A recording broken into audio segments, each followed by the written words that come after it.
Excited to be with you this morning, and it's been a week. I don't mean it's just been a week. For some of you, it has been a week, but literally, for those of us that are AT&T users and we were singled out, we survived the apocalypse on Thursday, and so I'm ready. I've survived. I know what it's like to live in complete and total darkness. I don't want to be left behind. For those of you that are on Verizon and think you're better than us, your moment's coming. So let's just get that out of the way this morning. Woke up on Thursday and I was like, what is happening? My world's upside down. And also, if you texted me on Thursday, my phone did start working later. And if I didn't text you back, that should tell you where you are in the hierarchy. Just pretended that the outage was for all day. So yeah, thanks for surviving with me, AT&T users. And then you get into this weekend, and weekends are always fun. Yesterday was a Monday for me, though. I don't know if you've ever had a Monday on a Saturday. That's not fun, and pretty standard whenever you're going to get up and preach, and you're going to do something. I don't know if you've ever tried to do something for God, but typically there's a little bit of resistance. And so yesterday I got up and I was, very excited to just seize the day, carpe diem, and got up and I had a tractor tire that I wanted to get fixed, and my wife was like, let's just do it on the way to Camden. Camden's my 8-year-old, but she had a basketball and cheerleading. She said, we'll just go take it. No sense to get out because Coweta's on the other side of the world, I guess, where we live. And so I said, okay, we'll take it. So I dropped them off at cheerleading because we're running late because we have 3 kids. I'm just going to drop them off. They go to cheerleading, and I go to Discount Tire. So my wife gets out. I'm driving her van. Now, super cool. It's a Toyota Sienna that's a hybrid. And I don't care what your view is on hybrid vehicles. I have a diesel truck, so I'm still somewhere out there. You're judging me, but stop. I use it actually. So, my truck, it has straight, there's nothing in it. It's straight pipe. So if you've ever been around a truck that is a diesel, you'll probably hear me as I leave church today. But you get in her car and it's a hybrid, so super cool. She's complaining because she's only getting 32 miles to the gallon, and I'm like, you're not even speaking English to me right now. Like, what? I can't even pass a gas station without pulling over and putting diesel in. So I drive her car and I go to Discount Tire. I have the tractor tire in the back, and I get out and they're like, no, sir, this is a commercial tire, too much PSI. The company will not let us fill this tire up. And I was like, okay, sorry to put your lives in danger. What do I need to do? So I go out to the car, which once again is a hybrid, great gas mileage compared to mine. And I go to start it. Well, the problem is it goes into electric mode. I never even turned it off, but when I got there, I pushed the button and turned it off, which isn't problematic if my wife doesn't have the key. So immediately, right, I call myself all kinds of names that I can't repeat up here. I'm like, idiot, what am I doing? So I turn it off and I call my wife and I'm like, listen, I know you're in the middle of a whole cheerleading thing, but I'm stranded. Can you come and pick me up? And so she borrows somebody's car. She gets there. I go down the street to the tire shop, another one that they recommended. I walk in, and the guy's like, we only have an hour left. I'm not sure I can patch it. There's an hour and a half before, he's an hour and a half behind. I was like, okay, I get it. Sorry to put your life in danger too, but can we just check? And so he goes out in the shop, and he puts it on the tire machine. And a tractor tire, in case you didn't know, doesn't look like a car tire. And so it doesn't really fit in the machine right. So he goes, trying to get it on, can't get it, goes to the other machine. That machine's broken. The mechanic tells him, and he's like, oh, this is why I work behind the desk, right? So then he goes back over. He's working with it. He ends up getting the cool little tool that just goes, right, with the air in the tire and blows it back on the rim. Doesn't blow it back on the rim. And, it's Saturday, and he's now 27 minutes away from his day being done.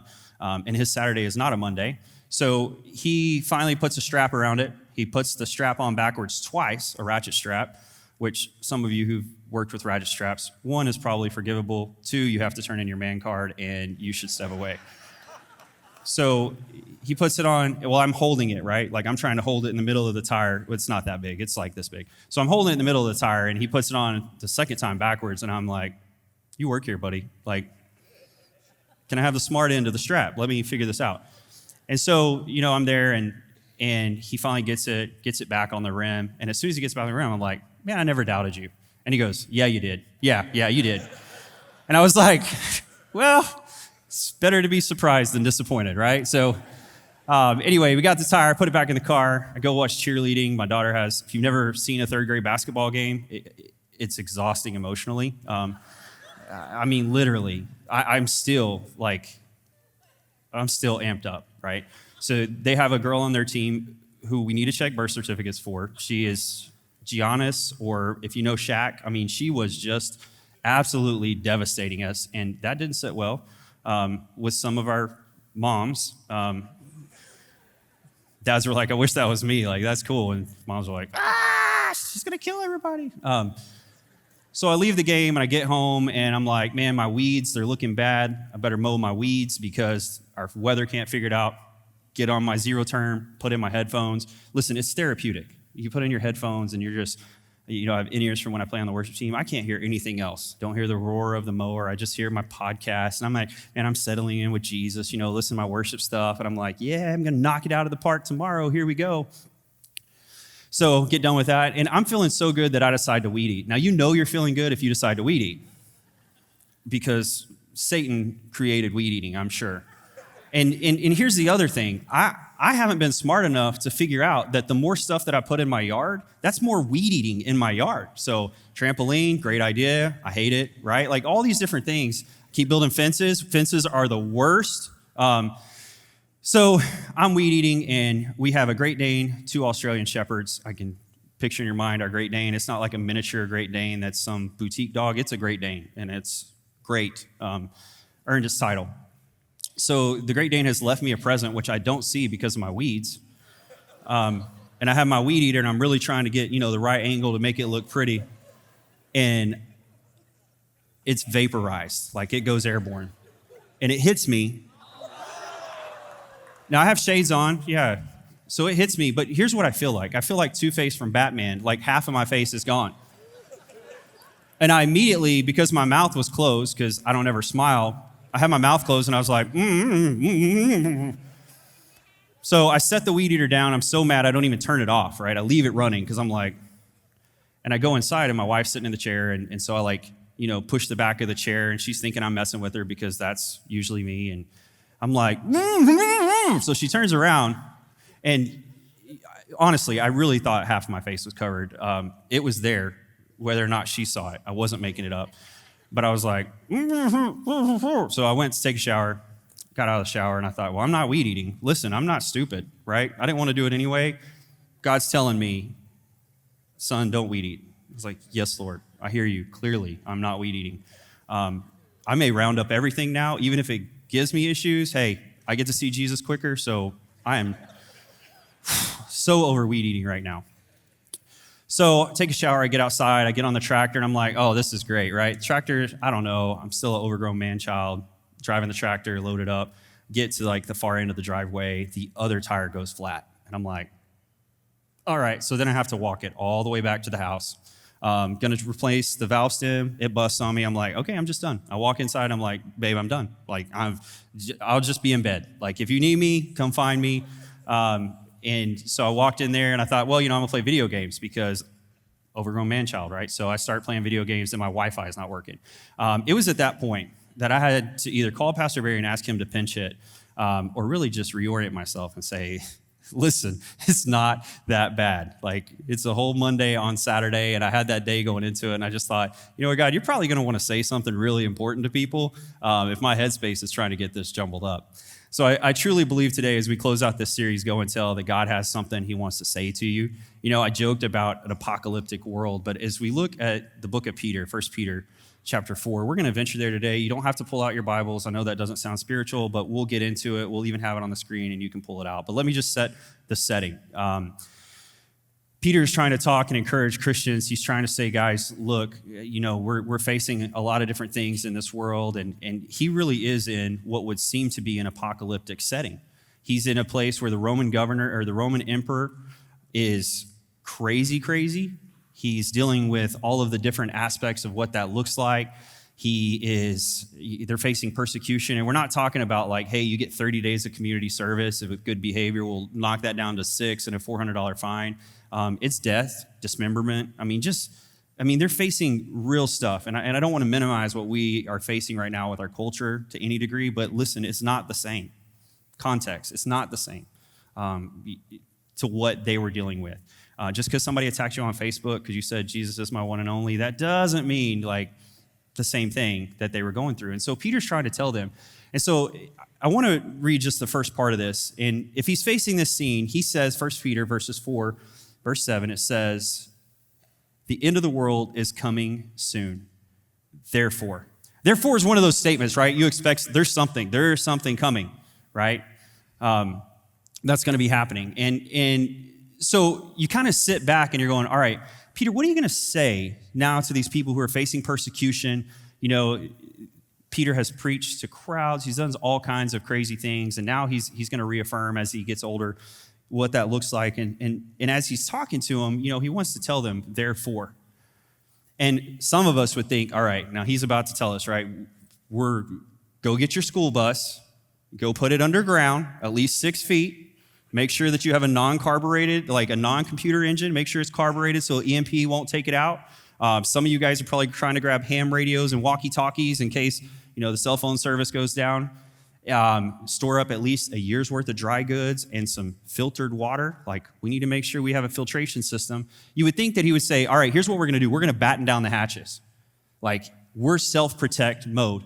I love you guys. I want what's best for you. I need you to just close the doors and I need you to be very careful who you talk to. There's Roman spies everywhere. They're trying to trap us. They're trying to figure out where this stuff is at. And you just expect Peter to be like, all right, guys, let's be smart, right? Let's not take any unnecessary chances because this is a therefore moment. But instead of that, this is what he says. He says, be earnest and disciplined in your prayers. Most important of all, continue to show deep love for each other. For love covers a multitude of sins. Cheerfully share your home with those who need a meal or a place to stay. He doesn't say, hey, take care of yourself. Watch out. He says, I want you to love and live even more extravagantly and specifically to those who you come into contact with. He says, I want you to show deep love for them. And so you start thinking about that. And here's what Peter had come to understand. And this is what I want you to take home today, is that saved people serve people. We don't shut down. We don't turn off. We don't turn away. We embrace people because that's what Jesus did. So the model is never, when there's conflict or things that are happening, to shut down, be angry, turn into this weird, crazy mob because somebody said something. It is to first and foremost show love.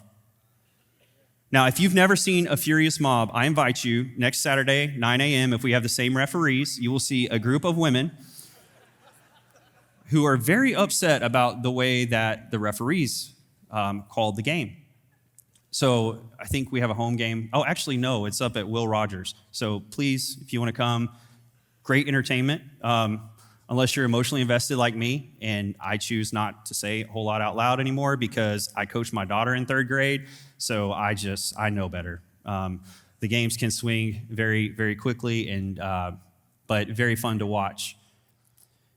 When Peter is talking through some of those things, though, he's not facing people who are just upset. He's facing bloodlust people who want to take their lives. And he said, you know what? Because of what Jesus did, like, our call is to love and serve people. For them, it was a priority.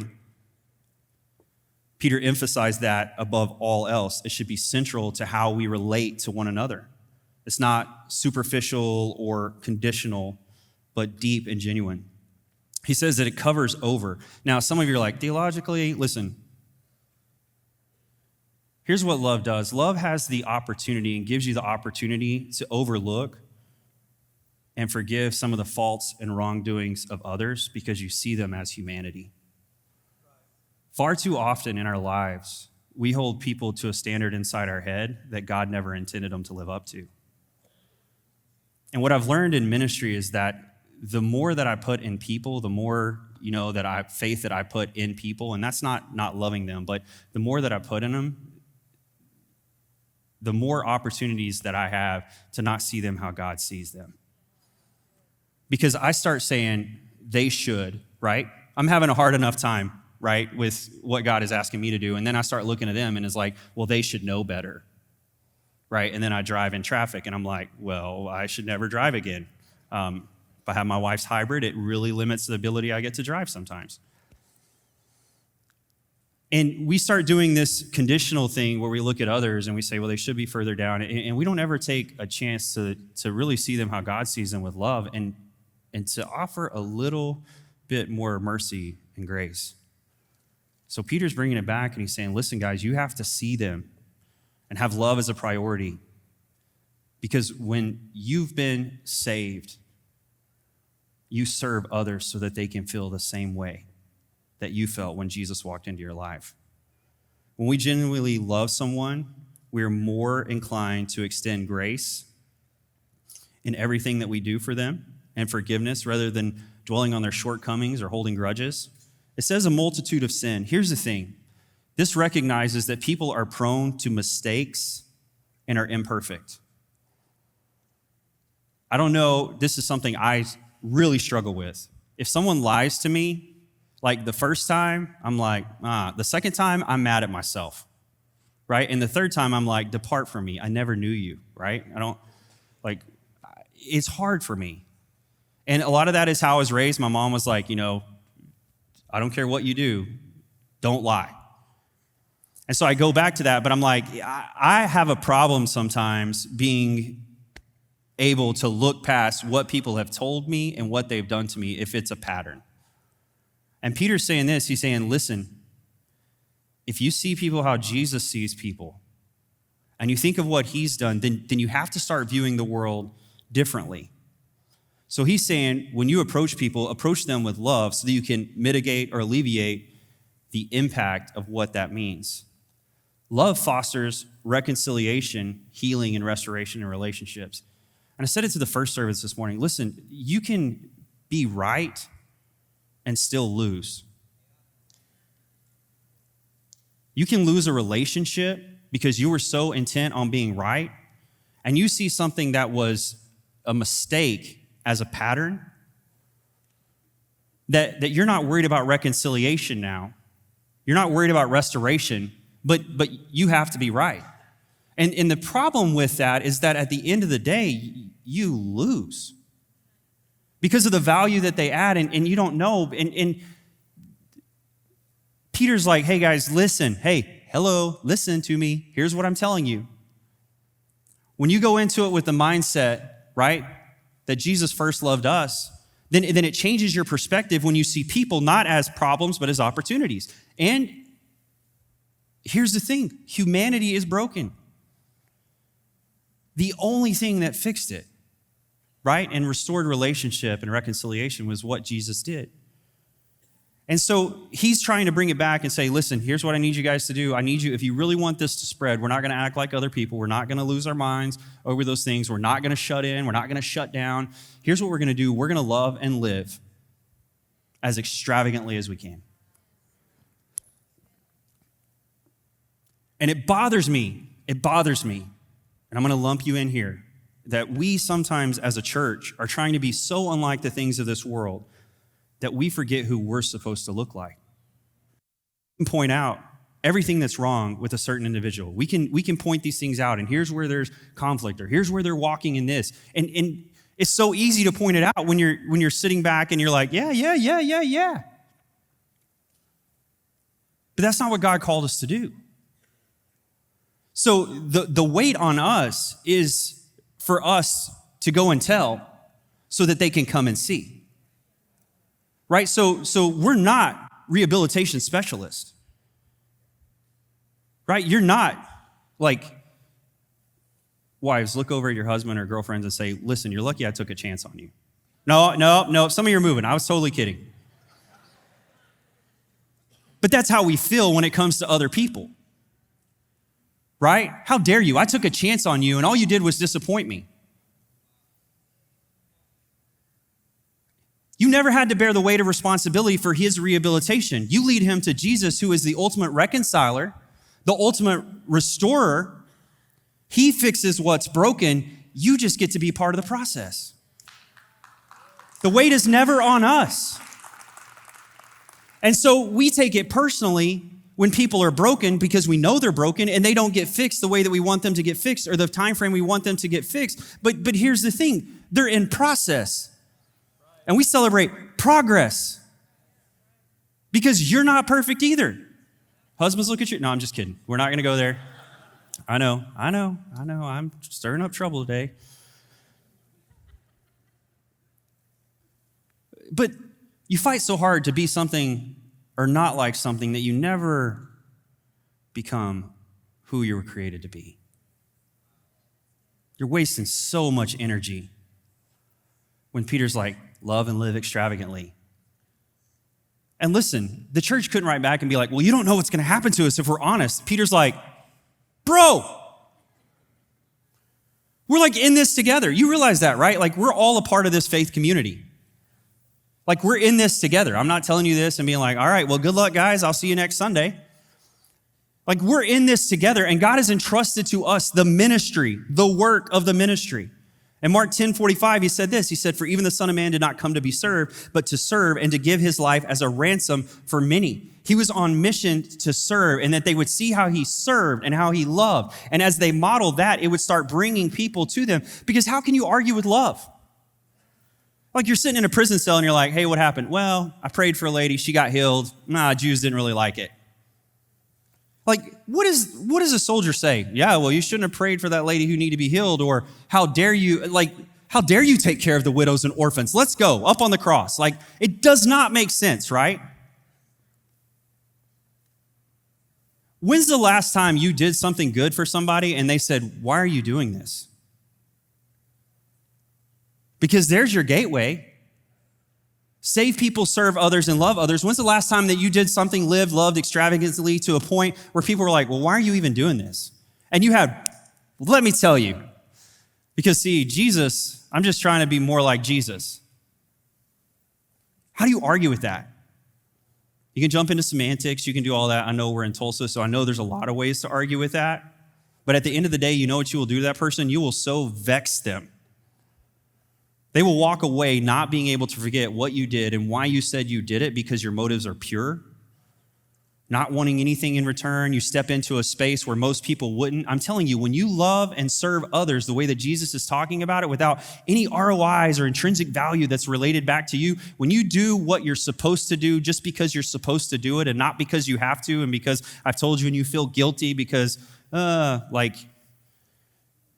it changes dynamics. We get to be a part of what God is doing and the opportunities that are there. Jesus said he didn't come to be served, but to serve. And another thing that we get into is we start drawing these lines, right? We're like, this is where the church, and that's of the devil, and devil, you stay over there, and we'll stay over here. The whole earth is the Lord's. Satan doesn't get a say.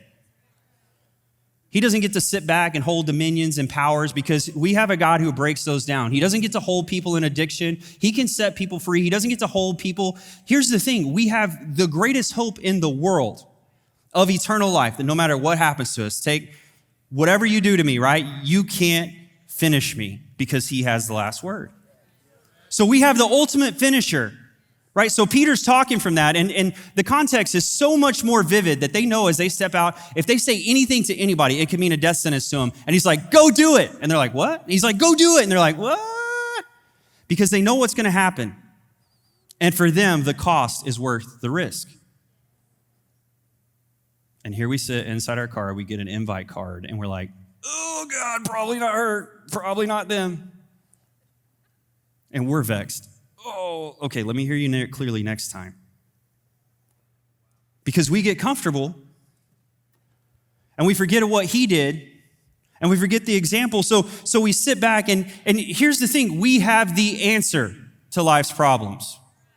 We don't fix them. Jesus does all of that. But what we do is we provide hope in the middle of any circumstance. I don't care what you walked into this room with this morning. I don't care how long it's been bugging you. Jesus is the answer to life's problems. And outside of that, nothing else works. It just doesn't. I don't care how much money you acquire, how many friends. It doesn't matter to me what size your company is. If you don't know Jesus, none of that matters. It's irrelevant. It's a moot point. And so that's what they understood. The early church is like, okay, all right, Peter, all right, yeah, starting to get it. And here's the thing, like we make judgments on people sometimes, and I say we because I know you do too, and I'm not gonna stand alone up here. I mean, I will stand alone up here until I get the worship team to back me, but here's the thing. We make judgments on what we think people can be to define how much we're gonna invest in a person. It's not worth it. Some of you got some family members that you've seen a lifelong cycling pattern. Listen, it's still worth it. Still worth it to love. I'm not telling you to be dumb, but it is still worth it to love them and continue to point them to the truth.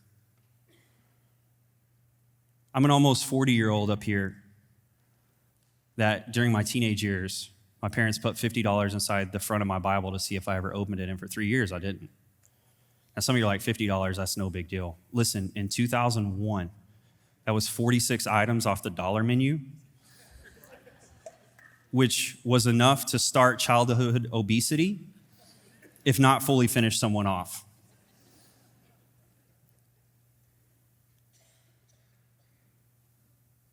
And it sat there for 3 years because I wanted nothing to do with church. If you would have caught a snapshot of who I was and seen a season of my life, you would have thought, yeah, it's irreconcilable because I knew the truth and I wanted nothing to do with it. It wasn't like, oh, maybe I've heard, like I made decisions to stay away from that. But my value wasn't determined by a season of my life.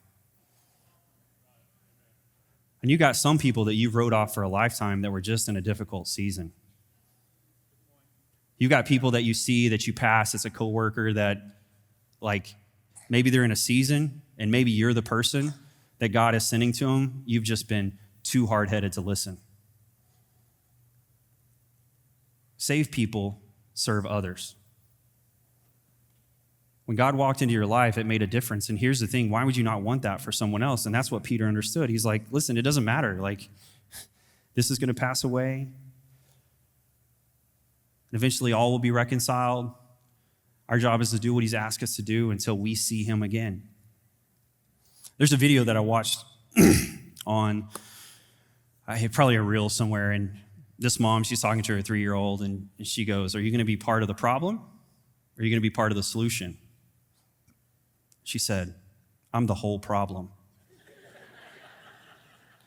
Those of us who parent were like, at least she's honest, right? She don't lie. And it's easy for us in those moments when we're sitting back where we are to say, I'm the whole problem. And here's what I've said, God, if I'm not talking to others, I'm the problem.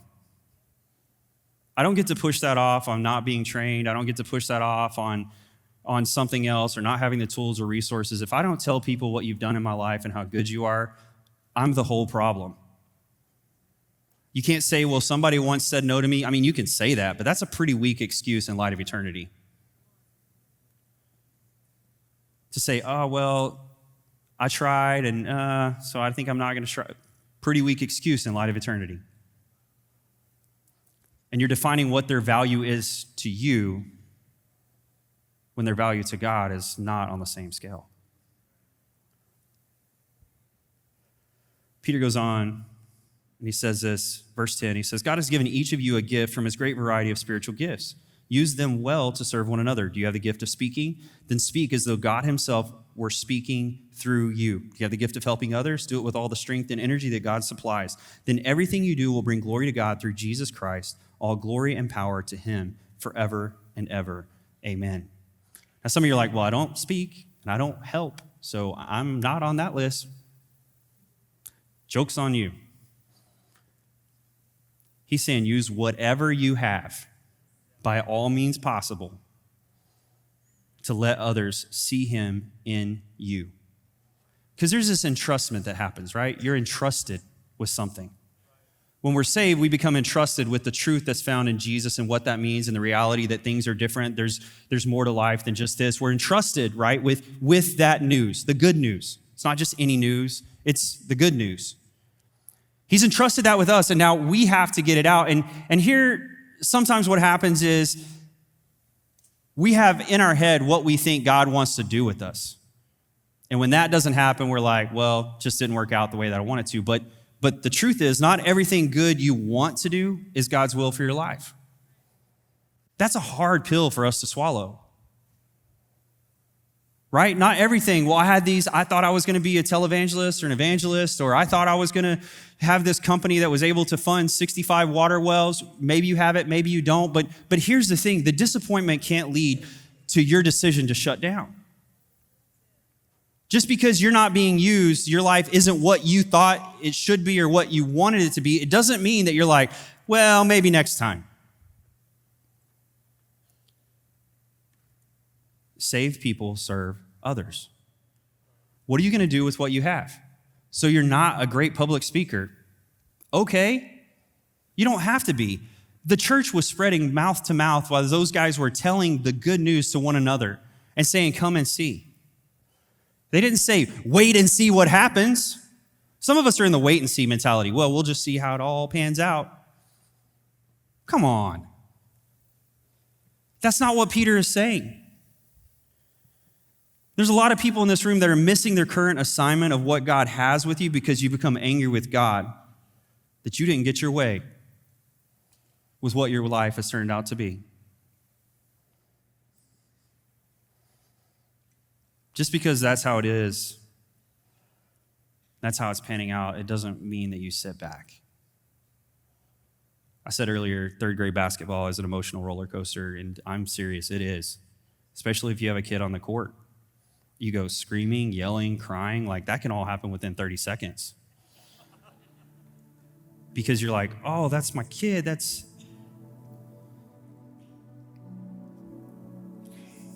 And I sat back at that game, and when I was coaching, I had my group of third grade girls, which a lot of them are in here. I was like, man, I've got 6 D1 athletes. Like, if they could see it, I saw so much potential. I'm like, these girls are we're about to dominate and run through every conference that's ever been created. Like, they're going to get signing bonuses, and they're going to pull me up and let me sit down and sign the contract. And I was like, had a little dose of reality when they started getting into middle school. We turned them over to coaches who really know what they're talking about, unlike me. And I remember talking to my daughter, and I said, Riley, here's what you need to see. I said, whether or not you ever go and play or any of those things, you can determine where a player is by where they sit on the bench when they're not in the game. I said, even if you're not playing, even if you get up and you're not talented enough to make the starting squad or even whatever that is, don't let me see you on the end of the bench. Because that's where the critical people sit. Don't really care to hear what coach has to say, sometimes not really dialed into the game. You'll find people down there probably disgruntled, or they think they should have more playing time or whatever that is, and they'll try and sit as far away from the source of what can get them in the game. Oblivious. And can't figure out, I don't know why coach doesn't put me in. Well, you're sitting as far as you can away, looking at the popcorn and can't wait till it's over. I said, Riley, if you want to get in the game, you need to sit as close as you can to coach, and you need to listen to what coach says. Whether you get in or not, that's not up to you. But I can tell you this, if you're sitting down there, your chances get a lot better.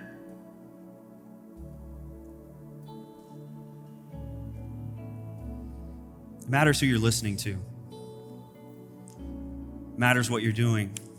Some of you have been close, but you're not dialed into what God's saying to you. When it really comes time to put that faith into action, you're like, man, let's read the next Bible verse. Instead of looking for opportunities to see people like he did, you're looking for opportunities to not have to do what he's asked you to do. We make excuses that we're too busy or next time or whatever that is. And this morning, I just come to remind you, that's not the way God works. He's entrusted you. Other thing I loved about coaching, and I think there's so many great life lessons there, is when I had someone who understood their role. For those of you who coach, you know what I'm talking about. Had a little girl who maybe she couldn't shoot, but she played great defense. She would come over and she'd be like, I just can't make a basket. And I'm like, you don't have to. I need you on defense. Let me alleviate the pressure from you. I never expect you to shoot the ball. In fact, if you do, I'll be yelling air ball also. Know your role, sweetheart. Another girl's like, oh man, she's like, I can't play. And I'm like, you're the only person that can dribble. Hear me when I say this. I love you. I believe in you. Please just dribble the ball and pass it. And they start understanding, right? There's some of us that we want to be the point guard so bad that we're doing whatever we can at all costs to be the point guard. And God's like, never meant to do that. Here's your role. Because we all have our roles, right? I don't need you to be me. I don't want to be you. I want to settle into what God has called me to do. Know my role. Maybe some of you this morning, it's just a reminder that you need to sit down with God and you go, what's my role? Because he's called you to this place this morning, whether you're new, whether it's your first time, whether it's your 500th time, whether you were born in the lobby, I don't care. You have a role to play in what this church does. God has something to say about your life and what he expects you to be involved in. You can't just come in and sit on a Sunday and go, we're good. I'll see you when I'm in Bible engagement too. We're good. Like, how are you actively engaged with what God is doing? How are you serving the world? How are you serving your local communities? What are you doing to make a difference with the life that you've been given? Because let me tell you, it all goes away real quick. If I live to be 100, I'll say, I wish I had 10 more years, right? You don't know. But what you do know is you have today. And I think the biggest thing we get into is a sense of urgency. We don't have a sense of urgency anymore. Let me play this out for you. You're on the beach. Your family's there. Fall asleep, you wake up, you hear a kid yelling, help. In that moment, you look, you don't see your kid there, but that wouldn't really matter, right? You hear somebody yelling help and it's a kid, whether you can swim, whether you're scared of jellyfish or you don't like water over knee deep, or you watched Jaws last night and you're like, sucker. Like, in those moments, when there's a sense of urgency, you go do whatever you can do. See, some of us, we're just sitting back on the beach enjoying the comfortable life when people all around us are going, help, help. Behaviors and actions sometimes are cries for help. Nobody was intended to behave badly. Can I share a secret with you? Like, this is big. Nobody was intended to behave badly. And some people are going to behave badly until they really believe and God works in their life. But they're just saying help. If you can see past some of the ulterior things that, God, let me see him like you see him. Let me serve like you serve. Because in that moment, it wouldn't matter if you could swim or not. I mean, I'm punching a great white in the nose if it's my kids. Like, what would you not do? I'd scrape myself with blood and try to swim away, like, redirect it. Because there's a sense of urgency. There's a life that needs to be saved. And here's the thing, the coworker you don't like, if they don't know Jesus, you better get urgent. Because your job assignment may change, but they're still gonna need to know Jesus long after you're gone. We have to have a sense of urgency that wakes us up. No greater time as we talk of getting into some of this and this leading up to Easter. Man, the invite cards we had, some of you got them at the door.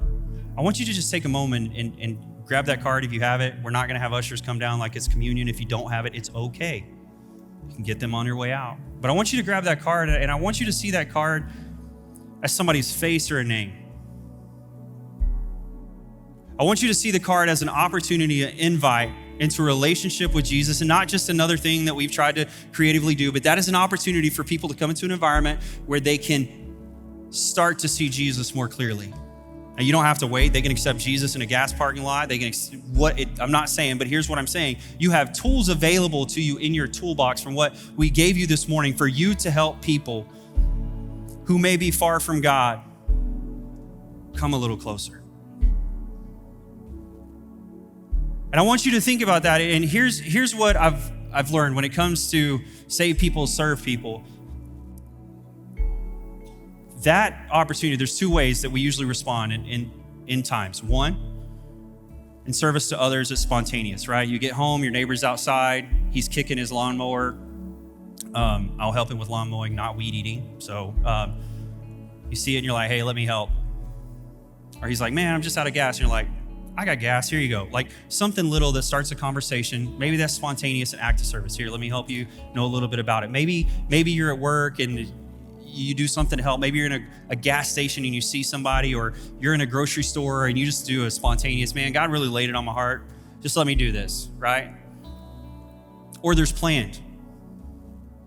Now, that little card in front of you, it can be spontaneous. You can have it, put it in your pocket, take it with you somewhere, and be like, I'm just going to wait for the first opportunity, like not ninja start, but like, hey, love to see you at church.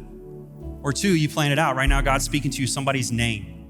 I believe that's happening all across because that's who God is. God is speaking to you through his Holy Spirit that there's somebody that you know that needs Jesus. And it's a step for you to step out in faith, to see God work because you're just confirming what God's already been speaking to them. And you're going to use it as an opportunity. It's like, all right, God, here we go. Here's the opportunity for today. There's some of you who are people that will grab a stack and be like, I can't wait. This is going to be the greatest week. There's some of you like me that are like,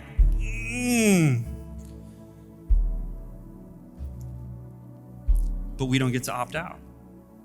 You're a part of this faith community. Let's live and love extravagantly. Let's see this place filled to capacity for Easter. Let's see people get anchored into what God is doing. Let's see people get grounded in the things that God is doing. And let's watch him reconcile, restore, rehabilitate. Let's sit back and go, never doubted you. Because that's who he is. And this morning, during these next few moments, I've asked the worship team, if you'll stand to your feet.